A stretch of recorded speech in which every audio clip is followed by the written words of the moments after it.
Fala Compliancers! E estamos hoje aqui, direto do LAC Studio, no Rio de Janeiro, mais um episódio do Universo Compliance Podcast. Eu, Isabela Bragança Lima, host desse podcast, hoje tenho a honra de receber aqui uma pessoa ilustre. Eu não sei nem o que faço aqui, assim, com o coração batendo, é muita emoção, mas antes de falar o nome dele, eu vou só dar uma dica e eu quero ver se você vai conseguir adivinhar. Segura aí que eu vou falar.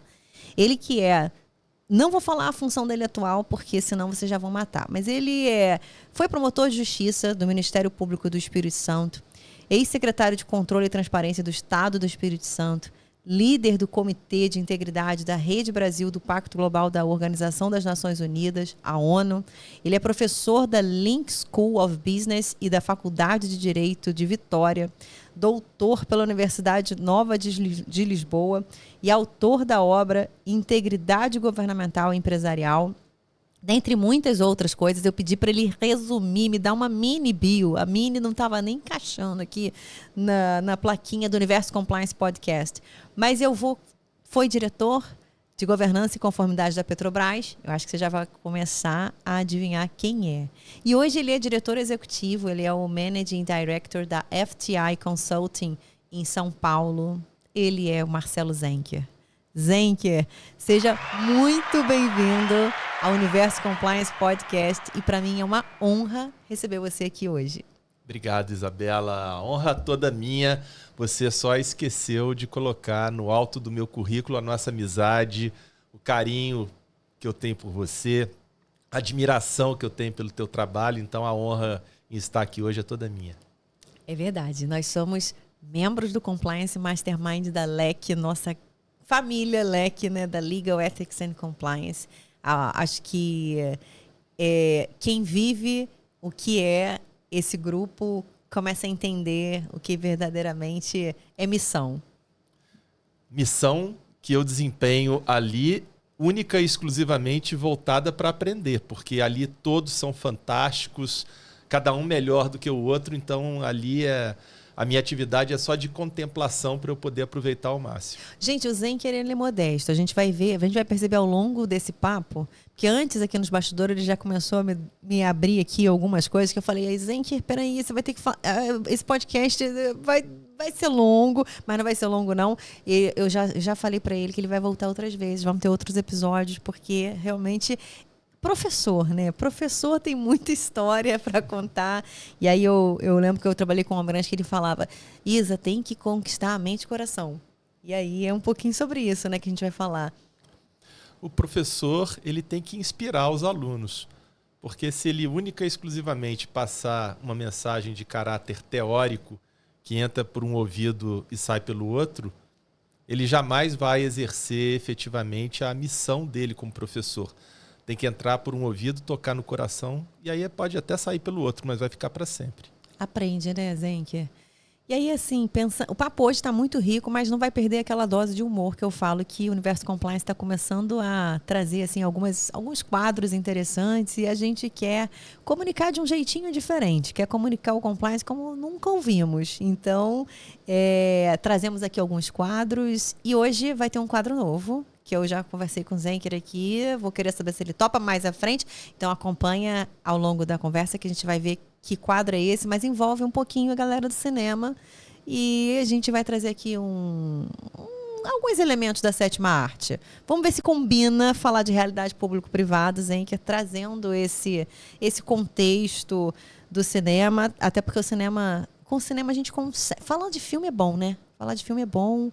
Não vamos ficar aqui falando de filme, não, mas eu quero ver se a gente consegue navegar aqui, porque o Zenker, para navegar no universo público e privado, ele vai ajudar a gente. E eu quero tua ajuda aí para a gente navegar nessa conversa, para falar do público e privado, né?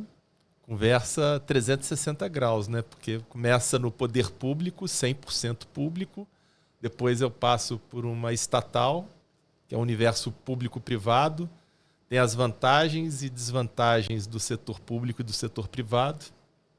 E agora 100% no privado. Então, absolutamente 360 graus. 360, né, Zenker? E assim, pensando na sua vivência, tanto no ambiente público quanto no ambiente privado. E aí, partindo da premissa, assim, que cada vez mais a gente percebe que a solução é a aliança. Aliança público-privado, ou seja, é buscar o caminho que converge, ou seja, o caminho que une, o caminho que faz somar forças para, de fato, mudar, transformar e alcançar o que se deseja em relação a impactar a vida do cidadão, especialmente quando a gente está falando de alianças que estão no contexto de utilidade pública, concessões, que estão no contexto de alianças contratuais, PPPs e até mesmo em estatais, né, que acabam que tem projetos que de fato impactam a vida do cidadão e lida com essa realidade público-privada, né, na veia. Essas atividades elas são absolutamente complementares e são indissociáveis. Agora tem uma coisa que eu considero muito importante, que é exatamente o início. Onde é que você começa esse trabalho de prevenção à corrupção e, ao mesmo tempo, de disseminação da cultura de integridade? Eu sempre quis gerar uma transformação social com o meu trabalho, e por isso que eu escolhi ser promotor de justiça lá no início da minha carreira. Quando eu tinha ainda 22 ou 23 anos. Nunca tinha ainda ouvido a palavra compliance na minha vida, a essa altura. Mas o que eu buscava era exatamente isso. Perceber que com o meu esforço, com o meu trabalho, eu poderia de alguma maneira gerar essa transformação social. E depois de 22 anos no Ministério Público, eu cheguei à conclusão que essa transformação, no sentido de você mitigar os efeitos da corrupção, não começa pelo poder público. Não é a repressão aos agentes públicos que vai gerar a transformação social que eu buscava. Eu vou te contar um caso que é muito emblemático e que me fez repensar muito daquilo que eu acreditava até aquele momento. Eu trabalhei num caso em Vitória que envolvia um vereador envolvido com rachadinha. Ele era um miliciano, sujeito com um grau de periculosidade muito alto, explorava a boa-fé das pessoas. Para quem não sabe o que é rachadinha, já fala aí. No Espírito Santo é até interessante, Isabela, porque lá existe um outro nome carinhoso. Lá é rachide. Rachide. No sentido de você rachar com o assessor o valor da remuneração do assessor. Para o assessor é ótimo, né? Eu te nomeio, você não precisa de fazer nada e me dá metade do que você ganha. Você vai ganhar uma graninha aí, me sem passa fazer uma nada parte. E você não precisa nem ir, né? Nem precisa nem ir. Aliás, não existia nem espaço físico para que ele pudesse ir. Mas esse vereador em particular, ele ia até além, porque ele tinha assessores que na verdade não recebiam absolutamente nada. O que era pior, nem sabiam que eram assessores. Então ele explorava mesmo a boa-fé.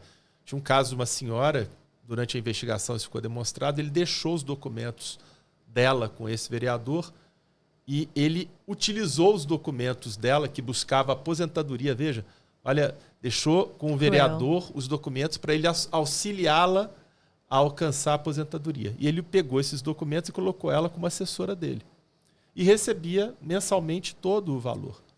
Então, isso é um caso muito emblemático, porque eu fui até o final, ele me ameaçou, eu tive que andar com escolta. Você estava no Ministério Público Eu nessa era época. promotor de justiça. Eu tive que andar com escolta, porque ele me ameaçou minha família, me ameaçou dentro do meu gabinete. Então, assim, um caso seríssimo. No final, eu ajuizei uma ação de improbidade administrativa contra ele, ele foi afastado do cargo. O promotor criminal, com a investigação que eu fiz, ajuizou uma ação penal contra ele, ele foi preso preventivamente, foi condenado. Então, assim, um case aparentemente de sucesso. Né? Sim. Passados uns 4 meses da condenação, ele preso, eu recebo uma denúncia no meu gabinete de que o suplente dele, que entrou no lugar dele exatamente porque ele foi afastado e preso, estava fazendo absolutamente a mesma coisa. E quando eu recebi essa denúncia, isso assim, me causou um impacto muito grande, porque eu fiz a seguinte avaliação, afinal de contas, eu estou gastando dinheiro público, a minha hora não é barata de promotor. eu estou sofrendo ameaça de morte, eu e minha família, estou correndo um risco enorme. E qual é a transformação social que eu estou gerando com isso? Se o sucessor já estava envolvido absolutamente no mesmo caso. Nenhuma. Nenhuma. O paralelo é muito parecido com o que acontece quando a polícia cerca o morro para estourar lá a boca de fumo do tráfico de drogas, aquele aparato policial enorme, troca de tiros, pessoas morrem, a polícia sobe o morro, faz a limpeza, no dia seguinte ela vai embora, o que acontece? Mesma coisa. Já vai ter um outro traficante lá no mesmo lugar fazendo absolutamente a mesma coisa. E com a corrupção também é assim. Se você pensar única, né? E exclusivamente na repressão aos agentes públicos envolvidos, o efeito é praticamente nenhum. E foi exatamente nesse momento que eu vi que eu estava trabalhando errado e que eu queria, dali para frente, trabalhar com a prevenção à corrupção e não com a repressão. Como, Zenker? Como isso? Pois é, nesse momento foi exatamente, estou falando aqui mais ou menos de 2010, eu resolvi fazer um pit stop na minha carreira e eu fui para Portugal exatamente estudar prevenção à corrupção. Eu não sabia ainda em que contexto, mas era a minha intenção. Exatamente para fazer com que eu, ainda como promotor, eu pudesse alcançar esse objetivo. E quando eu cheguei em Lisboa, Portugal tinha acabado de implementar a Convenção da OCDE de combate ao suborno transnacional. Olha. Mudando o Código Penal para fazer a previsão, inclusive, de um crime de corrupção para pessoas jurídicas, conforme aquilo que estava previsto na Convenção da OCDE e que era um compromisso assumido por Portugal. Isso em que ano? 2011. 2011. A mudança do Código Penal português foi em 2010. E aquilo era uma grande novidade em Portugal. A minha faculdade estava promovendo vários seminários sobre aquilo. Eu falei, fantástico, porque eu vi que o Brasil também era signatário da mesma convenção. Uma hora isso vai ter que acontecer no Brasil. Isso vai chegar no Brasil. E eu comecei a desenvolver a minha pesquisa de doutorado exatamente em cima da convenção da OCDE. Vi que o Reino Unido também tinha implementado a convenção, com a UKBA também em 2010. 2010. Eu fiquei em Portugal até 2013. Eu volto para o Brasil em março de 2013. Uau. Em agosto de 2013 é publicada a Lei 12.846. A LAC, a chamada Lei Anticorrupção Empresarial. Que aí foi assim, um encontro de almas. De almas, porque eu voltei da Europa com a minha tese já bem avançada, bem estruturada, com a mala cheia de livros, e aqui no Brasil a gente tinha uma lei que estava entrando em vigor e que muito pouca gente sabia qual era a razão de ser e de que maneira que ela deveria ser aplicada. Que ainda não sabe, né, Zenker? Passados 10 anos, nós temos estados, por exemplo, que até hoje sequer baixaram o decreto regulamentador. Da própria LAC. Da própria LAC. E aí fica esse esforço que você, imagino que vivenciou lá no Ministério Público, ou seja, deu um tempo, parou para respirar, foi fazer pesquisa, viveu essa experiência, essa oportunidade de conhecer, de pesquisar e de trazer ainda mais elementos para dentro de si. Não, eu falo que eu fui muito iluminado, Isabela, porque... Iluminado, essa é a palavra. Assim, as coisas foram acontecendo naturalmente na minha vida. A lei era uma novidade, as empresas estavam muito assustadas com a lei, porque a responsabilidade ela é estabelecida de maneira objetiva. E um amigo meu, que é diretor da ArcelorMittal, aliás, um amigo queridíssimo, queria deixar aqui um abraço para ele. Já mandou abraço Paulo Vanicki, grande Sua câmera amigo. É aquela? Amigo querido, eu falo que ele é meu irmão mais velho porque ele é meu conselheiro sempre. Ele me convida para eu fazer uma palestra sobre a lei na ArcelorMittal. Que legal. E assim, ainda era um período em que as pessoas conheciam muito pouco a lei. E a partir exatamente desse evento, na ArcelorMittal, eu comecei a dar palestras em várias outras empresas para falar da lei. Isso em 2000 e... Estou falando aqui de 2013 e 2014. 2014. Isso. Ou seja, em 2014 a ArcelorMittal já estava... Não, a ArcelorMittal já tinha um programa de compliance estabelecido, porque ela é uma empresa multinacional. Né? Mas ela precisava só de fazer a adaptação ao novo modelo que passava a vigorar no Brasil. E aí o que foi interessante foi que no final de 2014, lembrando que em 2014 nós tivemos eleições para o governo do Estado, né? Foi eleito para o terceiro mandato Paulo Artung. Em Minas. Em Espírito Santo. Espírito Santo. Com quem eu já havia trabalhado no primeiro mandato dele como governador. Ele foi eleito a primeira vez em 2002, permaneceu como governador até 2010, ele fez o sucessor e depois, em 2014, ele foi eleito para o terceiro mandato. Eu estava fora do Brasil, eu estava viajando pelos Estados Unidos com a minha família. Em dezembro, ele me telefona e fala: Marcelo, sobre essa lei que entrou em vigor agora há pouco tempo, que você está fazendo palestras sobre ela, você está vendo a Operação Lava Jato, a pauta anticorrupção, ela vai dominar o cenário nacional daqui para frente. Eu tenho interesse em fazer o Espírito Santo ser o pioneiro na implementação dessa lei. Você consegue fazer isso? Eu falei: acho que eu consigo. Mas falei com ele: eu vou precisar do seu apoio, porque tem que mudar decretos, tem que mudar a estrutura administrativa. Ele: não, meu apoio você vai ter. Você só não vai ter dinheiro, porque... Então... Não. O Estado está em dificuldade financeira. Eu falei: não, dinheiro eu não preciso. Ele mexeu com seus sonhos, Henke. Falei: dinheiro eu não preciso. Falei: então quero te convidar para você ser o secretário de Controle e Transparência do Espírito Santo. Quando eu voltei dos Estados Unidos, eu nem voltei para o Ministério Público. Eu voltei direto para ser secretário, com essa missão de colocar a lei funcionando, produzindo... Implementar a lei no Espírito Santo de maneira pioneira no Brasil. O que é implementar uma lei num Estado? Bom, a Lei 12.846, ela, em primeiro lugar, ela precisa de um decreto regulamentador. Essa é a primeira etapa, né? E o Espírito Santo até tinha já um decreto regulamentando a lei, mas que precisava de sofrer alterações, e efetivamente essas alterações elas foram realizadas por um novo decreto. Com o decreto, aí você passa a segunda etapa, que é criar uma estrutura administrativa para que a lei possa ser aplicada. Em que órgão que essa lei ela vai produzir efeitos? E eu criei no Espírito Santo, que existe até hoje, a Subsecretaria de Integridade. Ou seja, tem que ter uma tem subsecretaria que ter uma área de integridade própria para que a lei ela possa avançar. E aí vem a terceira etapa, porque também não basta só isso. Você tem que capacitar as pessoas, os servidores, porque ela é uma lei com muitas peculiaridades. E não é de uma hora para outra que ela começa a produzir efeitos. Então, se as pessoas não souberem lidar com essa lei, é claro que ela não vai alcançar os objetivos para os quais ela foi criada. Então, a terceira etapa foi exatamente escolher os auditores que tinham habilidades que se afeiçoavam à lei e eles receberem a capacitação para isso.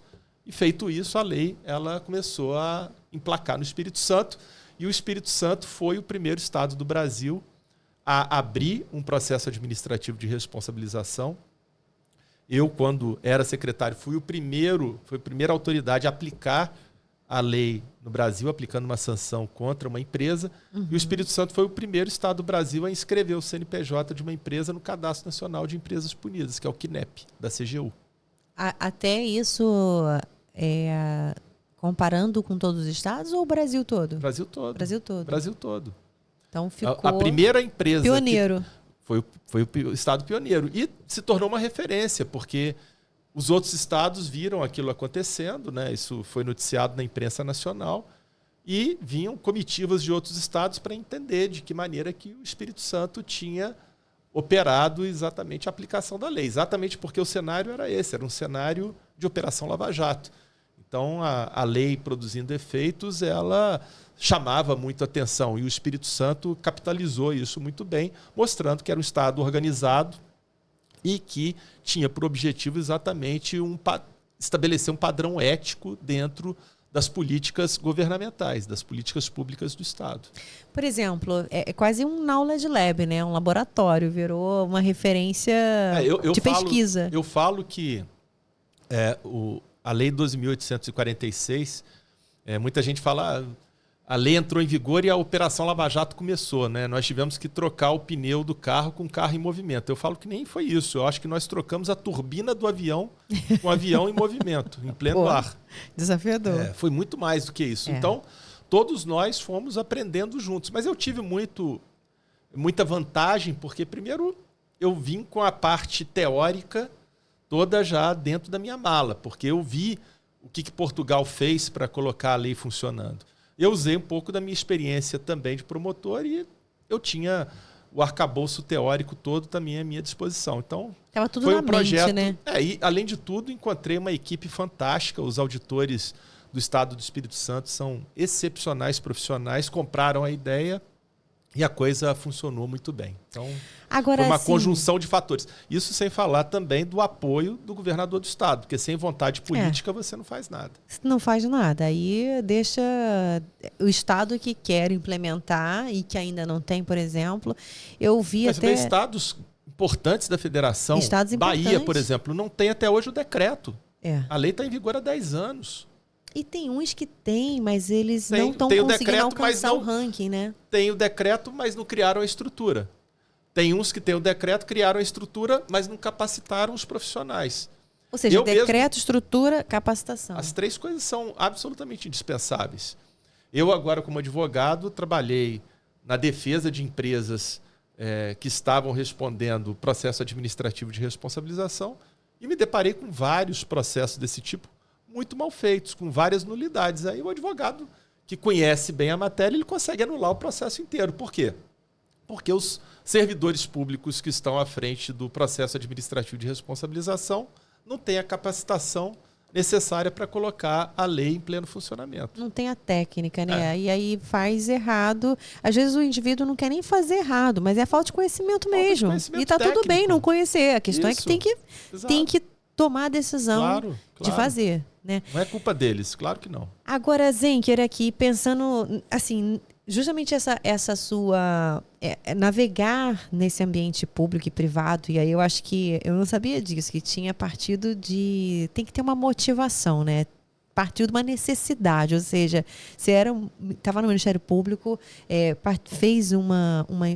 participou de um processo, envolveu ali todo um estudo, teve consequências, e depois veio um sucessor, um caso igual, logo em seguida, aquilo ali mexeu com o teu coração, né? Eu trabalhava com um almirante que ele dizia que a gente, se não tocar o coração, a gente não consegue transformar.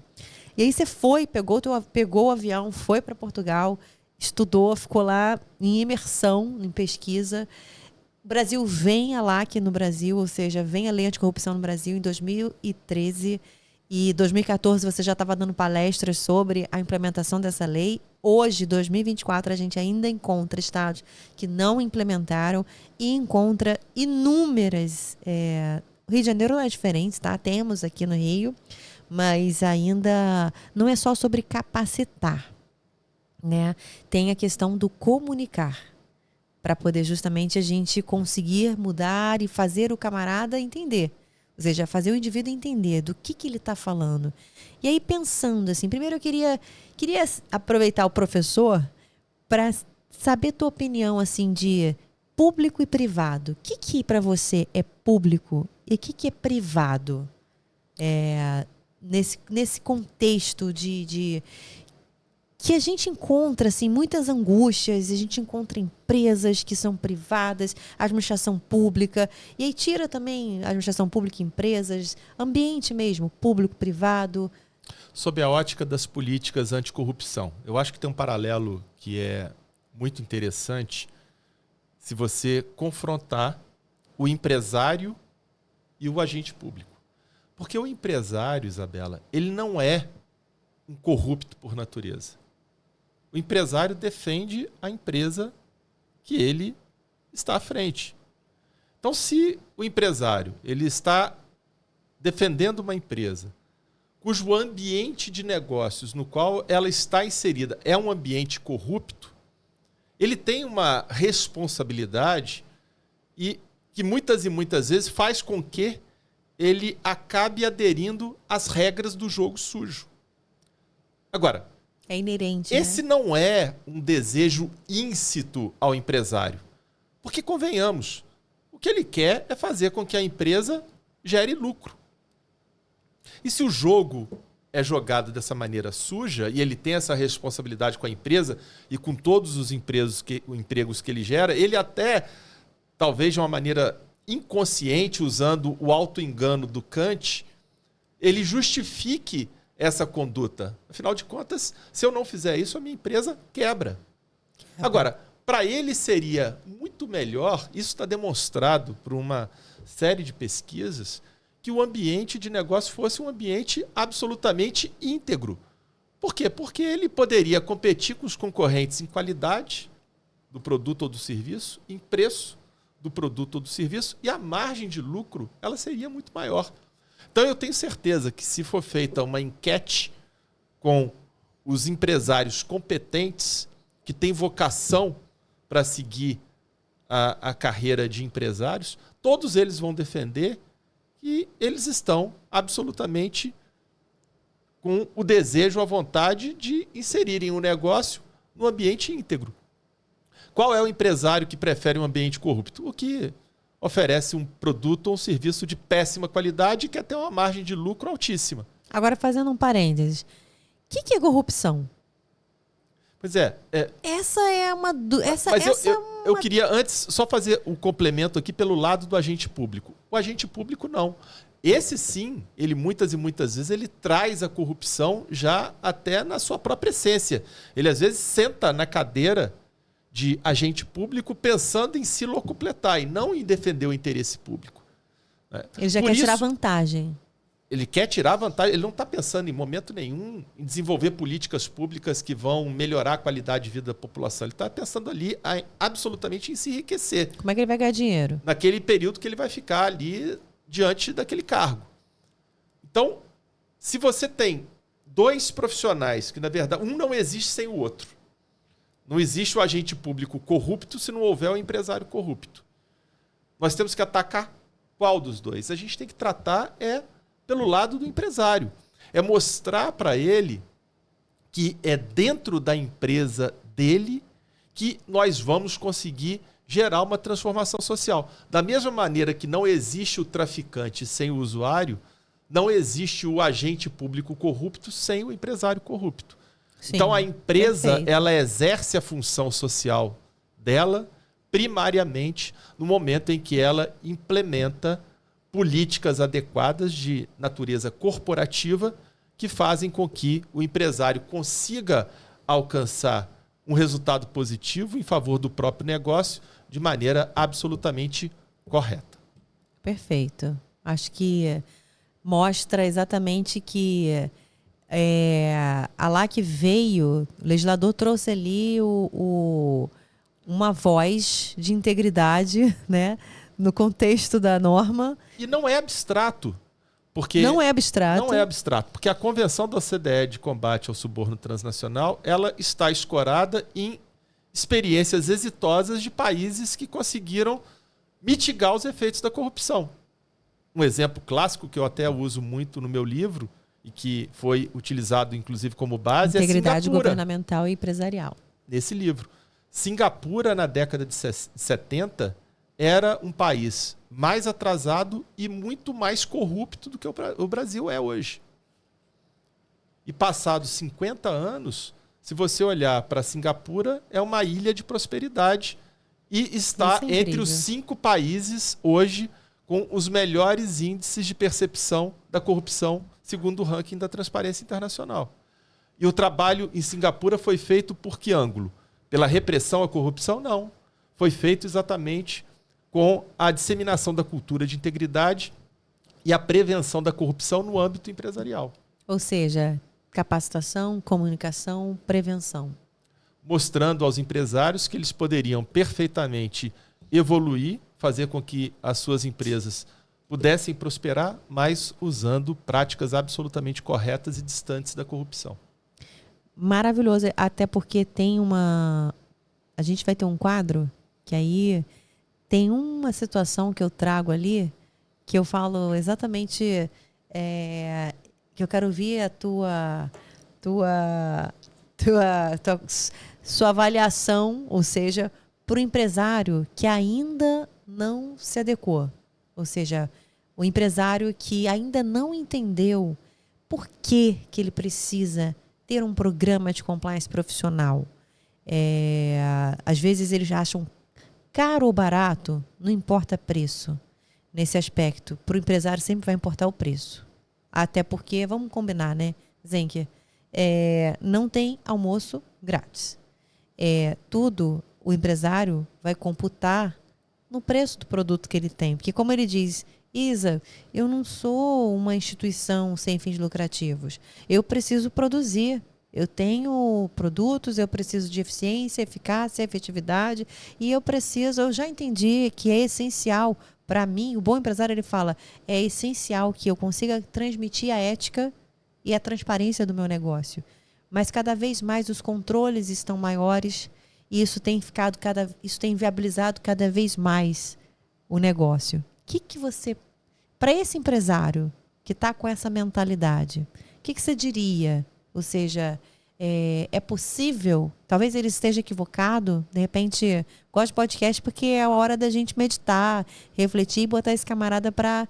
Não, olha, talvez seja um engano, porque às vezes com pouco você consegue transformar. Isabela, eu costumo dizer sempre que o meu livro, ele não é um livro de filosofia, ele não é um livro altruísta, ele não é um livro de virtudes, ele é um livro de business. Business, perfeito. Então, o que eu procuro demonstrar... Qual é a editora, Zenker? É a Editora Fórum. Editora Fórum. O que eu procuro demonstrar é que, com um pensamento de longo prazo, nós podemos fazer com que a integridade corporativa seja fonte de geração de valor. Isso fica muito claro quando a gente volta os olhos para uma pesquisa que é realizada anualmente pela Ethisphere, que é uma consultoria americana também, que é muito parecida, para quem está ouvindo pela primeira vez, com o selo Proética. Então, essa consultoria, ela ranqueia aquilo que ela chama das empresas mais éticas do mundo, que eu diria empresas mais íntegras do mundo no conceito mais técnico da palavra.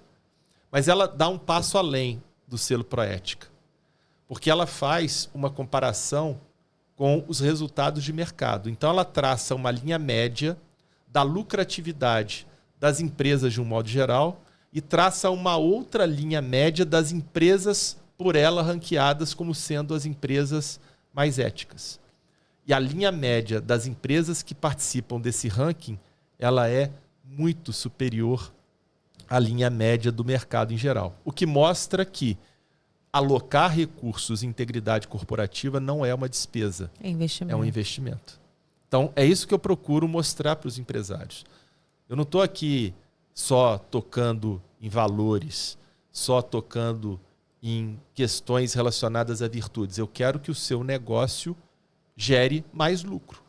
Eu quero que o seu negócio prospere. Aliás, tem um livro fantástico nesse sentido, que é o livro do Paul Pullman, que foi CEO da Unilever durante muito tempo. O livro é Impacto Positivo, e ele vincula muito isso que eu estou falando com a questão da sustentabilidade. E ele traz um conceito fantástico de sustentabilidade. Eu costumo até dizer que ele é um conceito simples, mas muito marcante. E é marcante exatamente porque a simplicidade é o último estágio da sofisticação. Com certeza. E ele diz o seguinte: o que é sustentável? Sustentável é aquilo que você pode fazer para sempre.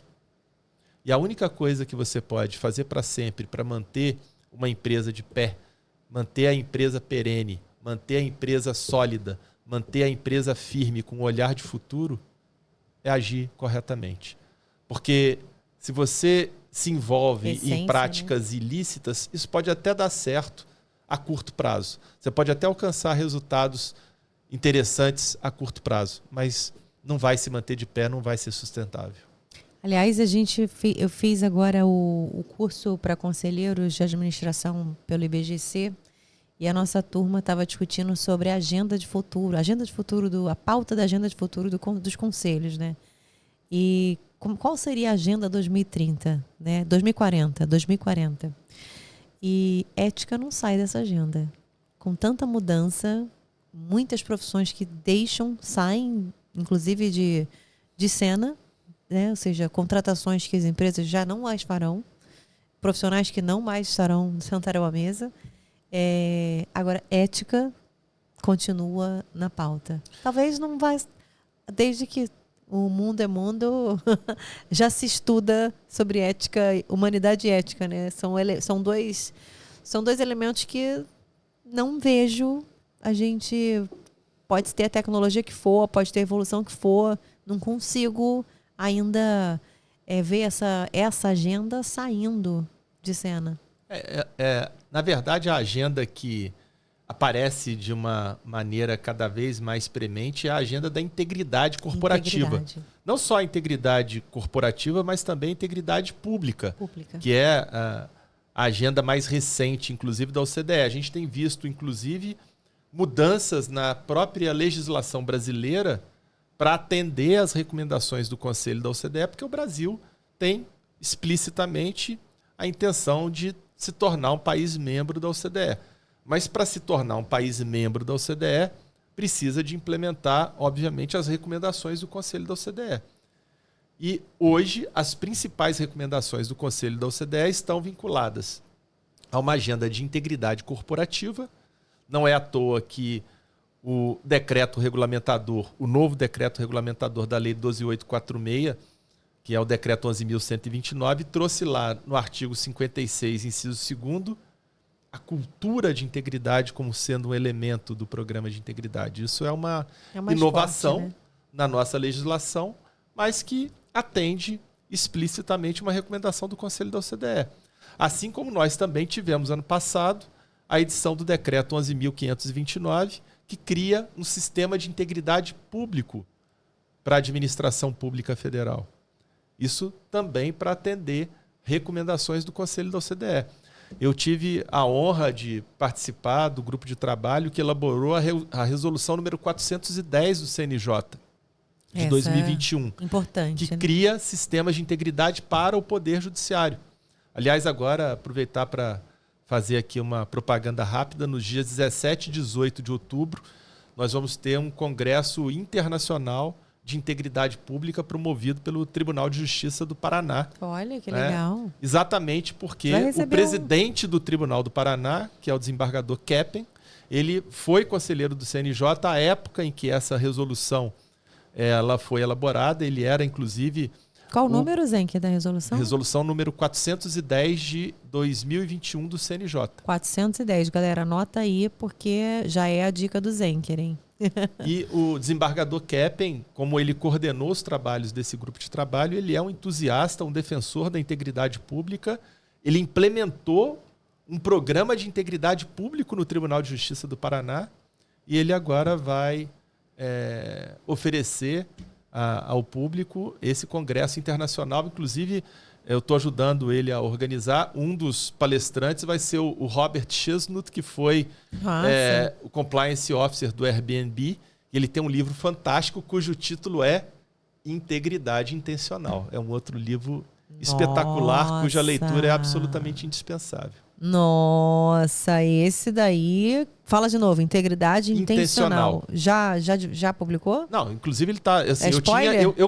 Spoiler para o Universo Compliance Quando Podcast. Esse livro foi publicado, eu comprei esse livro em inglês, porque ele foi lançado nos Estados Unidos, mas agora ele foi lançado em português aqui no Brasil. Nossa, quero. Super quero. vamos falar disso, até porque é isso, né, Zenker? Tem que ser... Toda relação, para mim, ela tem que ser intencional, né? Acho que... Cristão já entende bem o que é ser intencional, mas a gente estava falando de empresário e você falou dessas mudanças todas que, enfim, a gente não é compliance, né? É integridade, tá? É mais amplo. Eu costumo fazer uma diferença. Qual é a intenção de um empresário quando ele implementa um programa de compliance?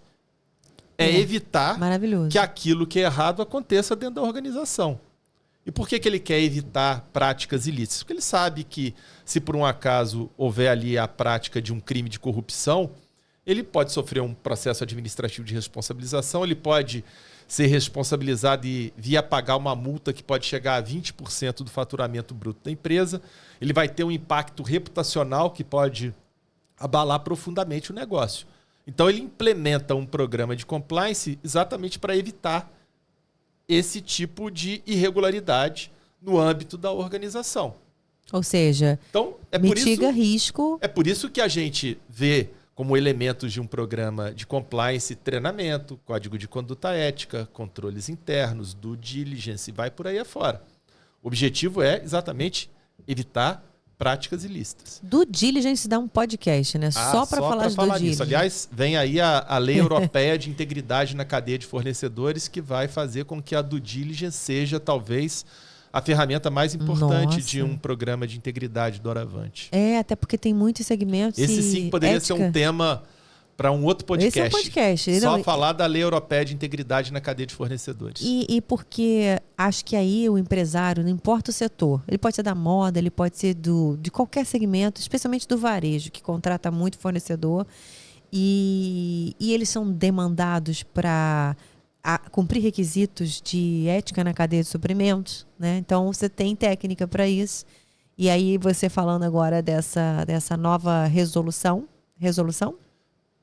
É uma lei europeia. A lei europeia. Ela vem de uma diretiva da União Europeia que vai ter que ser seguida por todos os países da União Europeia. Ou seja, já está batendo aqui algum impacto. Não, mas vai impactar diretamente o Brasil, porque, muito resumidamente, para a gente não fugir e não entrar no objeto do nosso podcast não mudar número 2. O outro podcast.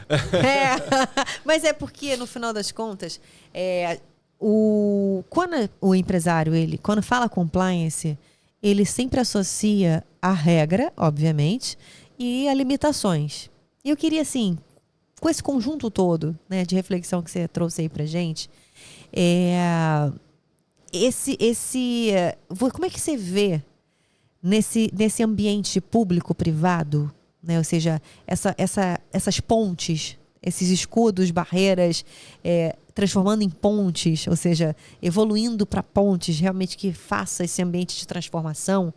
Como é que você vê o compliance ajudando nesse processo? Ou seja, para que seja autoridades públicas ou sejam os empresários, mas eu foco no empresário porque no fim do dia, é como você falou, o empresário, a mudança, o processo de mudança, essa porta do empresário, ou seja, ela é importante ser trabalhada. Eu vejo o compliance passando por uma evolução muito marcante. Porque, como eu estava dizendo antes, o objetivo de um programa de compliance é exatamente evitar que aquilo que é errado aconteça.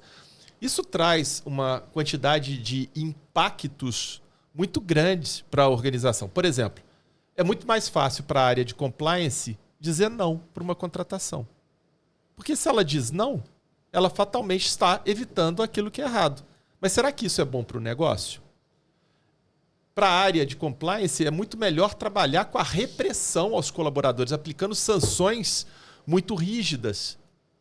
Porque isso pode criar um temor, uma inibição em relação a práticas erradas. Aí a galera fica com medo, né? Sai fora. Mas isso é péssimo para a organização. Por isso que eu digo, qual é a diferença entre programas de compliance e sistemas de integridade? Enquanto um programa de compliance tem por objetivo evitar aquilo que é errado, um sistema de integridade tem por objetivo valorizar aquilo que é correto. E valorizar, a ética do negócio. E valorizar aquilo que é correto é muito mais do que apenas e tão somente evitar aquilo que é errado. Dá muito mais trabalho você buscar a geração de confiança dentro da organização pela disseminação e absorção da cultura de integridade. Mas é assim que, modernamente, as grandes empresas nos Estados Unidos e na Europa estão se estabelecendo. Aliás, quem está ouvindo, eu até já sugiro vocês fazerem uma pesquisa no Google e vocês vão ver que a própria nomenclatura de CCO, que é Chief Compliance Officer, ela está em desuso. Hoje a gente vê na Europa Chief Integrity Officer. Porque a abrangência dessa expressão ela é muito maior. Inclusive para abrigar outras facetas da integridade que também são importantes. Total. Como, por exemplo, as políticas ESG. Eu te pergunto, uma empresa que tem corrupção zero, mas polui o meio ambiente, não trata adequadamente os seus resíduos sólidos, ela é íntegra? Não.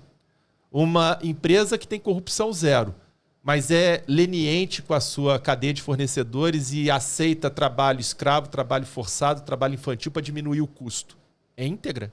Não.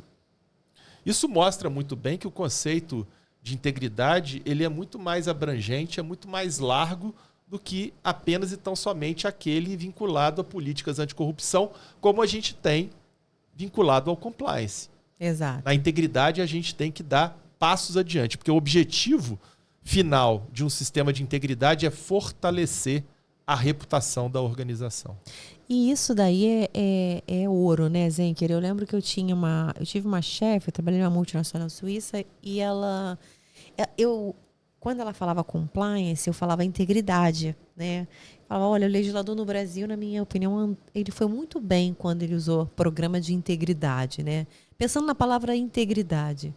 E ela via que eu falava muito integridade naquela época, e ela, gostei da... Eu falei, o integridade é mais amplo, né? Então, compliance parece uma forma, conforma. Você sabe e negócio que não funciona a assim. origem disso é um mero acaso. É um acaso? Porque eu achei que tivesse sido super pensado, tá vendo? Não foi. Porque lá atrás, quando a minuta da Lei 12.846 estava sendo discutida, a previsão era para programas de compliance. Era assim que estava no projeto de lei original. Só que alguém levantou a mão e falou, olha, nós temos um problema aqui. Total. Porque a nossa Constituição, ela veda a utilização de estrangeirismos na nossa lei. Uau. Porque a nossa lei, ela tem que ser a lei em português. Você não pode usar uma palavra da língua inglesa que é compliance. E aí, na primeira versão, resolveram fazer uma tradução literal para programas de conformidade. Tanto isso é verdade que a DGC, que é a Diretoria de Governança e Conformidade da Petrobras, foi criada nessa época. Olha. E vejam, ela não é uma diretoria de governança e compliance, é uma diretoria de governança e conformidade. Exatamente porque a linha a ser seguida era essa na nossa legislação.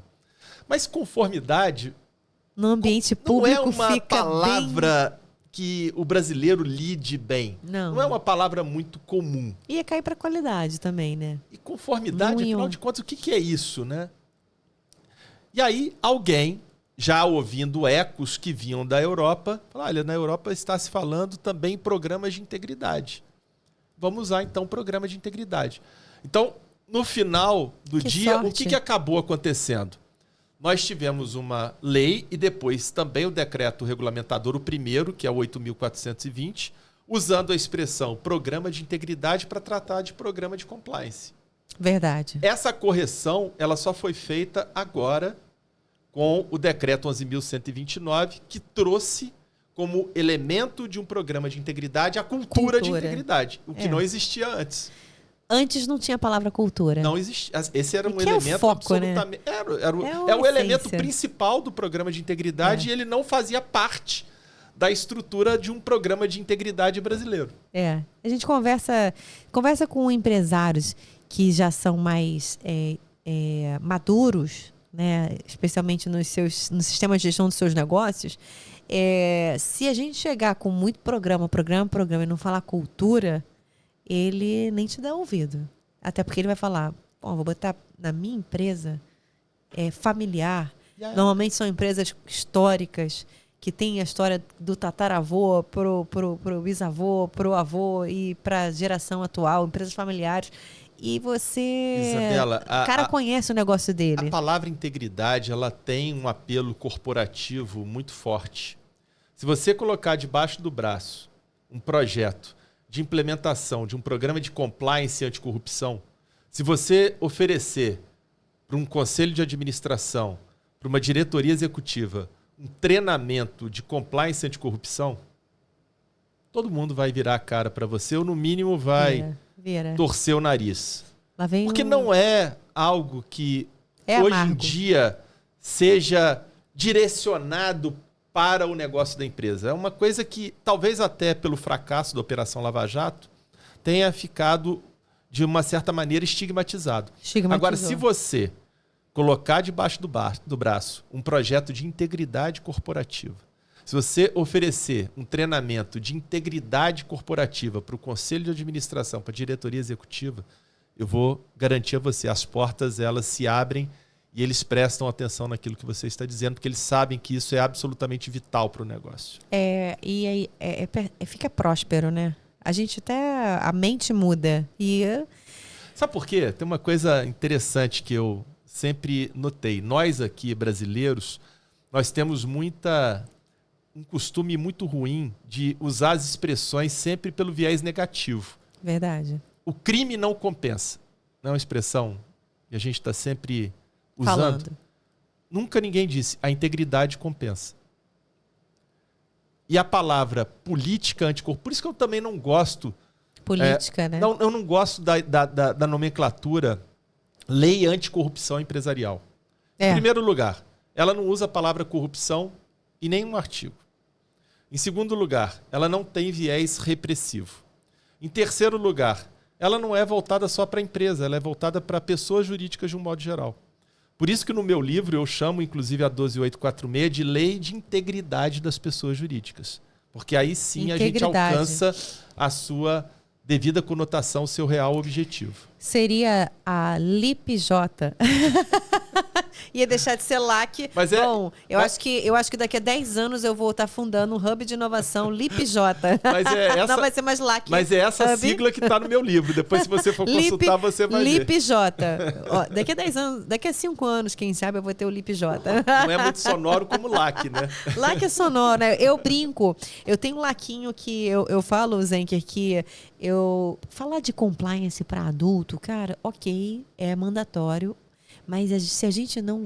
O futebol, ele se volta para a base, né? Você vê que cedo, olheiros já estão investindo na base. Porque o futuro está na base. O jogador de bilhões de hoje, pode ter certeza que ele teve um investimento lá atrás, na base. Ele já estava cascorando, ele já estava treinando, ele já estava sendo... Já tinha alguém direcionando ele para ser um atleta de alta performance. Por que você acha que eu dou aula na graduação numa faculdade de business como é a Link? Porque eu estou falando para a base, os futuros empresários estão ali, eu já estou embutindo na mente deles a importância da integridade corporativa. É isso. E aí, pensando essas crianças de hoje são o quê? Os líderes, né, empresariais de amanhã, os autoridades de amanhã.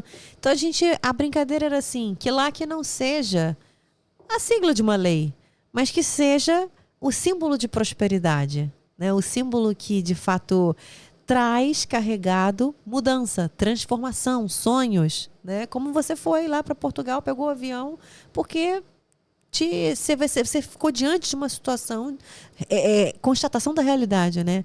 Que você falou, olha, não é isso, não é essa a minha função.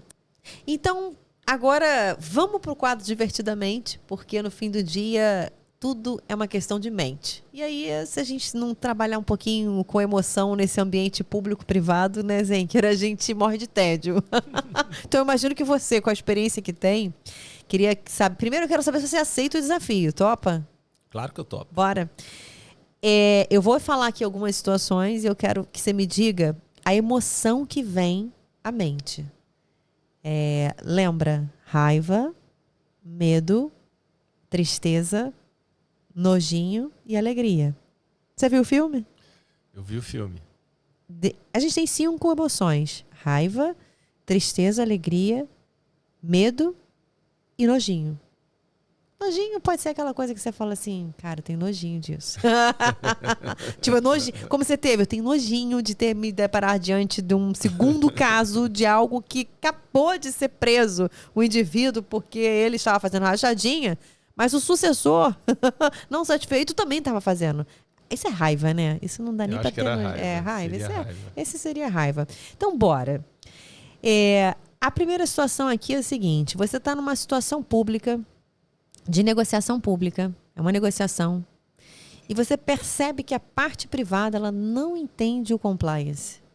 Ou seja, você está nitidamente vendo que aquela parte privada que está na mesa de negociação, ela não foi instruída, ela não foi orientada. Você percebe que, apesar do tamanho, às vezes tem tamanho, mas não tem o compliance, a técnica ou a essência. Essa é a situação. O que vem à sua mente? Tristeza, sem dúvida nenhuma. Tristeza? Uma tristeza enorme de ver um empresário que tem uma responsabilidade social tão grande, que tem estabelecido por lei um dever, que é o de fazer com que a sua empresa exerça uma função social. Então, a empresa hoje ela não tem a sua atividade única e exclusivamente voltada só para o lucro, ela tem também um compromisso social. E um empresário que não age da maneira como se espera, no sentido de fazer com que a sua atividade empresarial ela seja perene, sólida, eu fico triste porque eu sei que essa empresa ela não vai ter vida longa e muita gente vai acabar depois sendo demitida, vai perder os empregos, agravando já a situação hoje do nosso país já tão sofrida, né? Triste, então né? Tristeza. Triste. Também ficaria triste. Agora, se for ao contrário, né? Pensando nas alianças que tem inúmeras, isso é, como ex-diretor da Petrobras, acho que Petrobras convive muito com o universo de alianças público-privada, né?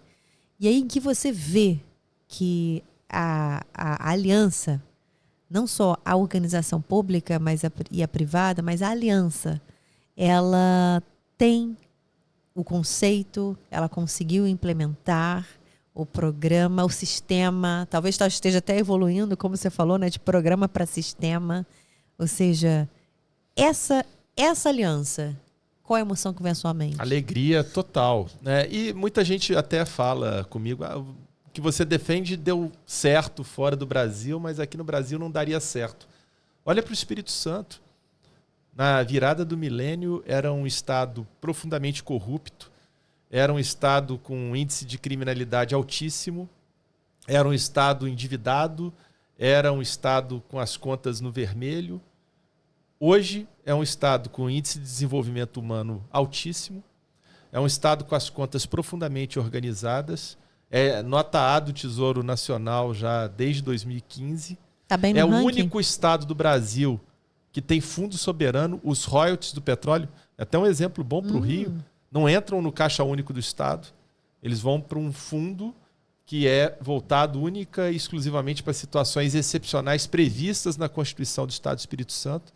Então é um Estado organizado, com uma qualidade de vida excelente, o que mostra muito bem que existe sim como dar a volta por cima. Então, isso só deu certo no Espírito Santo porque houve essa aliança entre o poder público e as empresas. Nós temos, inclusive, no Espírito Santo, uma organização de empresas que é o Espírito Santo em Ação, congrega todas as grandes empresas do Espírito Santo, que, inclusive, ali estabelecem pactos de integridade. Uau. No sentido de agirem corretamente, fomentarem as práticas adequadas.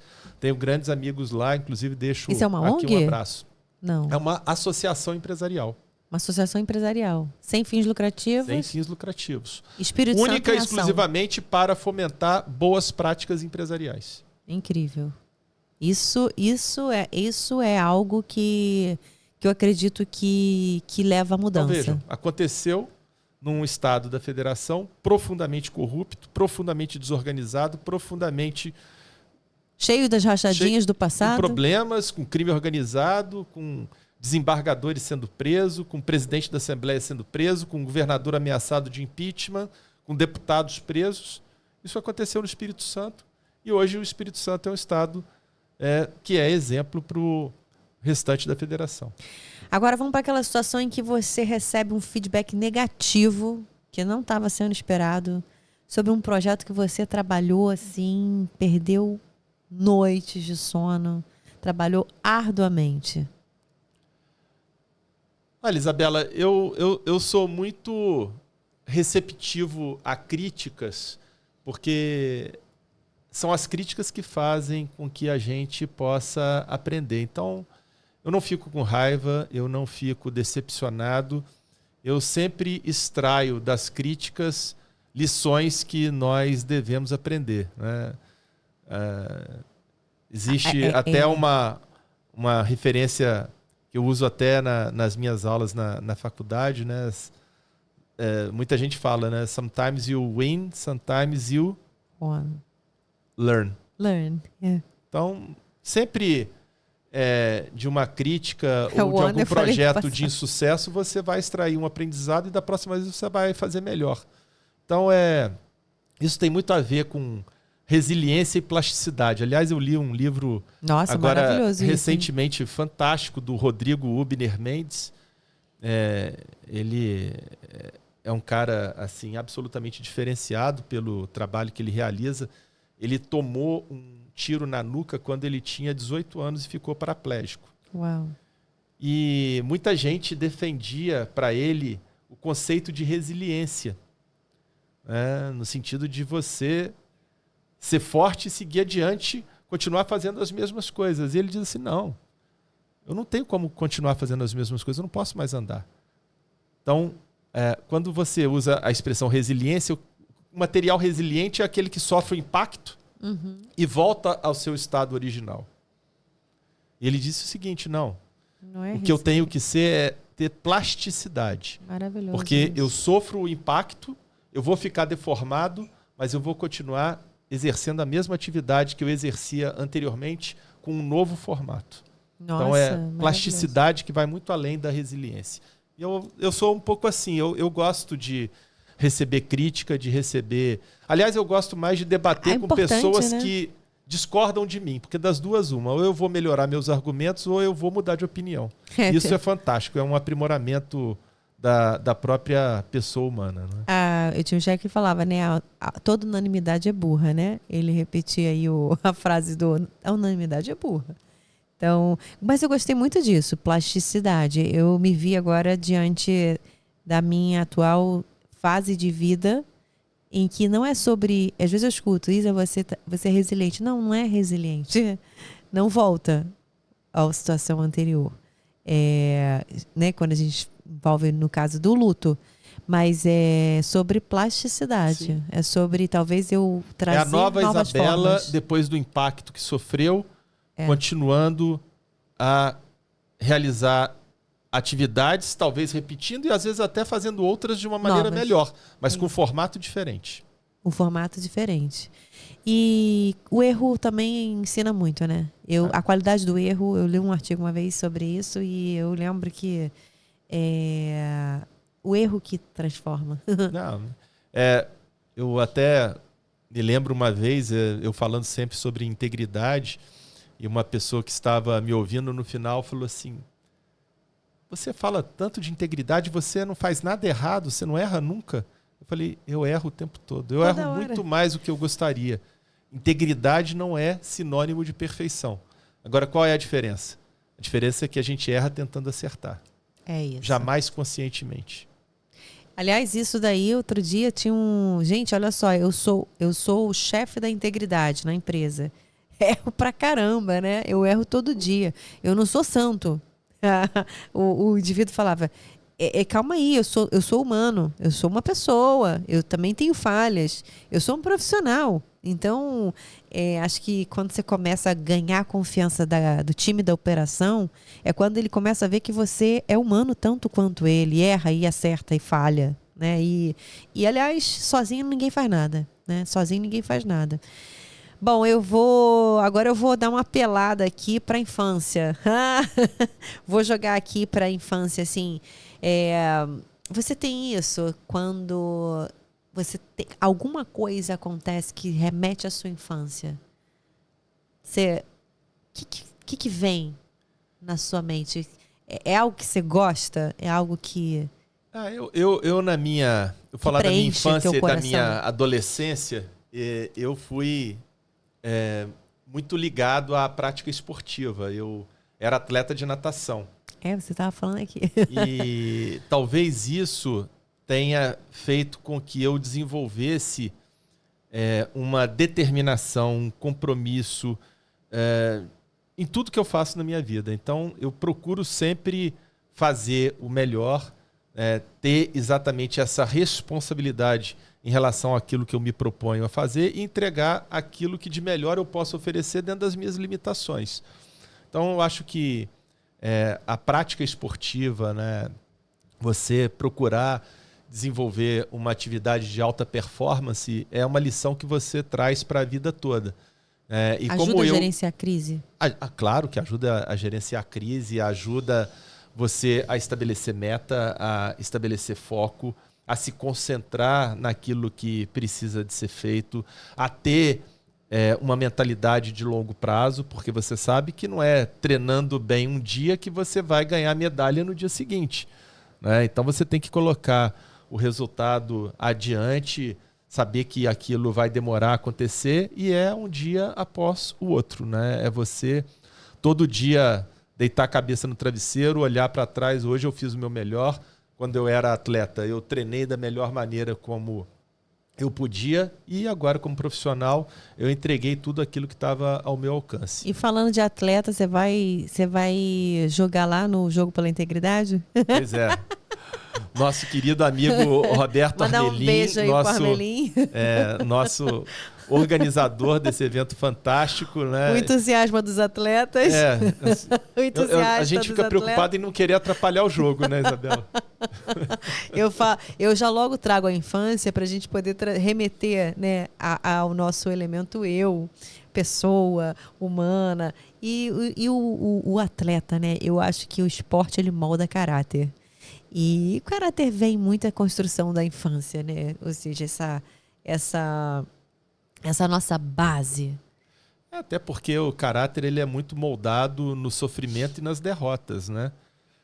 Muita gente diz até que o caráter é uma representação das cicatrizes que você tem pelo corpo. Então, você sofrer muito, isso também deixa o seu casco muito duro. Então, você consegue enfrentar melhor as dificuldades, né? E a derrota, ela faz parte da prática esportiva. Então, você aprende a sair derrotado, você aprende a sofrer e a extrair daquela derrota, daquele sofrimento, uma condição melhor para você, da próxima vez, alcançar o objetivo. É muito dentro daquele conceito de antifrágil, né? Antifrágil. Então, passa bastante por aí. Acho que aquele livro ele é um livro fantástico, mas ele mostra exatamente isso. É você enfrentar essas dificuldades e você extrair dela aprendizados para, da próxima vez, você estar numa condição melhor para entregar o resultado que é esperado de você. Muito bom. E aí, para a gente ir ou seja, uma felicidade extrema, né? Falar da infância vem aquela emoção. Falamos só de coisa boa, que você viu que o coração ficou até mais leve, né? Foi de repente o Zen que tirou o óculos, já tinha tirado antes. Mas a gente, seguindo aqui para nossa última situação, que seria o seguinte, você percebe que uma situação difícil, uma decisão difícil teve consequências negativas que poderiam ter sido evitadas, sabe? Quando você diz assim, aconteceu uma situação, uma decisão difícil de ser tomada, que teve consequências, mas poderiam ter sido evitadas. Ou seja, acho que são Tem uma fala do Nizam Guanais que eu gosto muito. Tem duas frases, né? Aliás, tem algumas. Mas tem uma reflexão que ele faz que eu acho muito, muito interessante. Toda mudança de governo, e aí tem aquelas reuniões do empresariado que são feitas, e normalmente os grandes empresários, os grandes nomes participam. E eu lembro que ele, numa dessas reuniões, ele falou a seguinte frase: tome decisões amargas agora. Era exatamente na virada do governo Dilma para o Temer. E era uma fala que ele estava fazendo para a reunião do contexto do Temer, né, do Michel Temer. Isso foi a mídia, né? E ele tome decisões amargas agora. Não pelo aspecto da reunião em si, mas aquilo me veio à mente. Ou seja, decisões amargas às vezes a gente vai precisar tomar exatamente no momento em que está ocorrendo a mudança, porque depois as pessoas elas acabam se relacionando, ela vai ter mais dificuldade de tomar decisões, começa a criar situações que vão ficando mais subjetivas e menos objetivas. Ou seja, e às vezes você tem consequências que não são tão boas, né? Ou seja, não são tão esperadas, poderiam ter sido evitadas. Então, moral da história, ele queria dizer o seguinte: toma a mudança amarga agora. O que precisa ser tomado a decisão é difícil, toma a decisão agora. Ou seja, esse ato de tomar a decisão no ato te causa alguma emoção desafiadora a ponto de você... Enfim, cara, Isa, acho que o que me vem à mente é felicidade. A diferença entre... Medo. A diferença entre o antídoto e o veneno é a dose, né? A dose. Você estava falando, eu estava me lembrando aqui de um outro livro que eu li também recentemente, onde o Jerry Zeck, que é um compliance officer muito conhecido internacionalmente, ele revisita o conceito de integridade. Porque a gente está sempre tratando a integridade naquele sentido clássico de fazer aquilo que é certo, ainda que ninguém esteja observando. Esse é o conceito que as pessoas atrelam à integridade. Mas o Jerry Zeck, ele diz assim, não, integridade não pode ser só isso. Tem que ser mais do que isso. Integridade é fazer aquilo que é certo, ainda que a medida seja impopular, ainda que você esteja sob uma pressão tremenda e mesmo que todas as pessoas estejam te observando. Exatamente. Isso é muito mais difícil. Eu me lembro até, quando eu li isso, eu me lembrei imediatamente da greve da Polícia Militar no Espírito Santo. O Paulo Artung era governador e assim, a Polícia Militar estava quartelada e da janela da nossa casa a gente via todo tipo de crime acontecer no meio da rua. Foi uma situação caótica. Nossa. E a Polícia Militar pressionando por um aumento. E eu me lembro o governador ele sendo pressionado a dar o aumento para acabar com a greve imediatamente. Pressão. E ele dizia o seguinte, eu falei, não, a minha responsabilidade é muito maior do que aqui só com o Espírito Santo. Porque se eu der esse aumento, a primeira coisa que vai acontecer, todas as outras categorias do Estado vão entrar em greve também.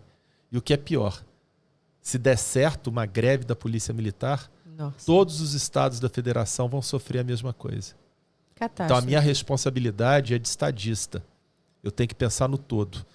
Então eu não vou dar aumento porque seria muito simplista da minha parte fazer isso agora. E a integridade é muito mais do que isso. Ou seja, é projeto de nação, né? Não é uma você questão... olhar a floresta, não olhar só a árvore. É isso. O olhar do todo faz muita diferença. E não é fácil, né, Zenk? Não, é o que eu estou dizendo. A pressão, né, que você passa... É uma pressão enorme. Você está sofrendo o lobby, uma né? pressão Ir de todos os lobby. lados da sociedade para acabar a greve, da polícia para dar o aumento. Seria fácil, numa assinatura, você dar o aumento e acabar com a greve. Mas e as consequências disso? A vida é um jogo de xadrez. A gente mexe uma peça e a gente tem que saber quais são os movimentos que do outro lado vão vir a partir do momento em que você mexe essa peça. Então é assim que a gente tem que trabalhar, é assim que a gente tem que conduzir a nossa vida. A gente tem que sempre pensar nas consequências daquilo que a gente faz. É isso. E para a gente ir para a nossa última emoção, você implementou o programa de compliance na empresa. O programa de compliance capacitou, treinou, comunicou e ao longo do tempo começou a receber pedidos de ajuda de vários lados. Você como compliance officer, você é o compliance da organização. Começou a pedir ajuda de várias áreas, de vários setores, pessoas indo até você, se abrindo, colocando, tirando dúvidas, ou até você pensando junto. Qual é a emoção? Alegria completa, alegria, né? E total, porque o objetivo central é exatamente esse. Por isso, inclusive, que eu defendo como nomenclatura sistema de integridade e não programa de compliance. Qual a diferença? O programa de compliance é o planejamento que vai ser desenvolvido para colocar a estrutura em pé, funcionando, produzindo efeitos. Então, você vai desenhar, você realiza o diagnóstico da organização e desenha, customiza, a estrutura de compliance que você deseja implementar. Esse é o programa. Agora, quando essa estrutura ela é implementada, ela naturalmente ela tem que se expandir em teia, como um verdadeiro sistema de integridade.